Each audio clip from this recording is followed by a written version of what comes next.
At a recent press conference, right around the time Trump attacked Iran for the second time, Trump and his cronies again began declaring that Trump had been exonerated in connection to Jeffrey Epstein. At the same time, they emphasized that Bill Clinton appeared on Epstein's flight logs.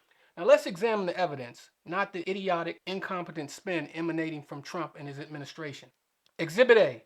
Flight logs show Bill Clinton flew on Epstein's private jet multiple times. That is documented. That fact deserves scrutiny. Exhibit B.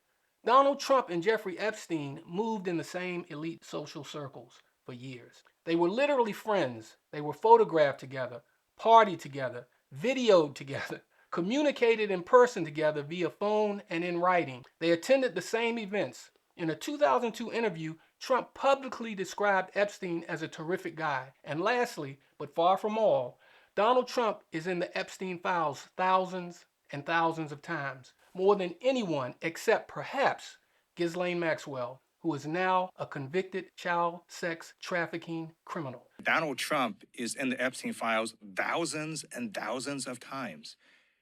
In those files, there's highly disturbing allegations of Donald Trump raping children, of Donald Trump threatening to kill children.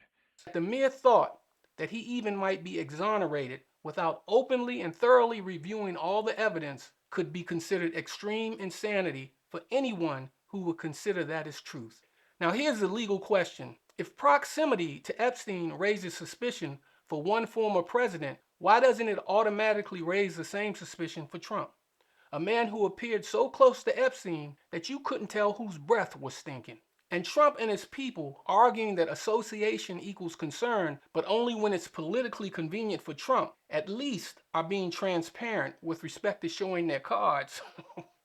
In fact, Trump is in the Epstein files so much that they should be called the Trump files. Let's just call them the Trump files. And let's just forget about a declaration of exoneration being evidence.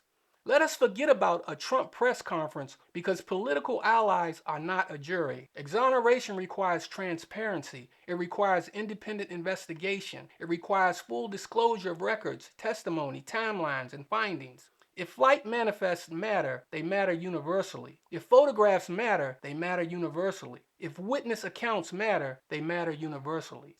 And here's what makes this more serious. When political figures preemptively frame one person as cleared while aggressively spotlighting another, they aren't defending justice. They're clearly only trying to divert by shaping a false narrative. That's not how accountability works.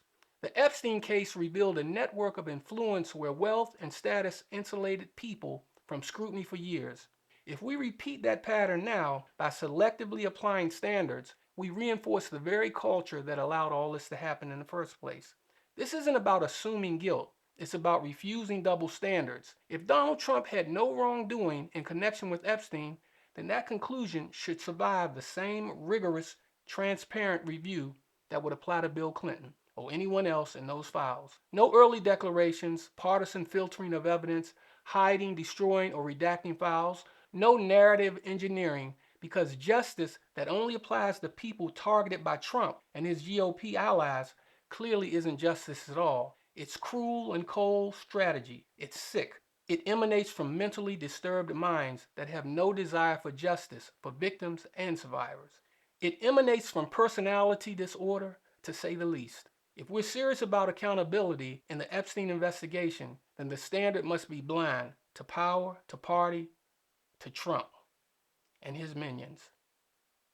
Anything less is an exoneration. It's political. It's criminal. It's sociopathy. This is American News Trust. I'm still black. If you like this content, please consider subscribing. Please also like and share this video.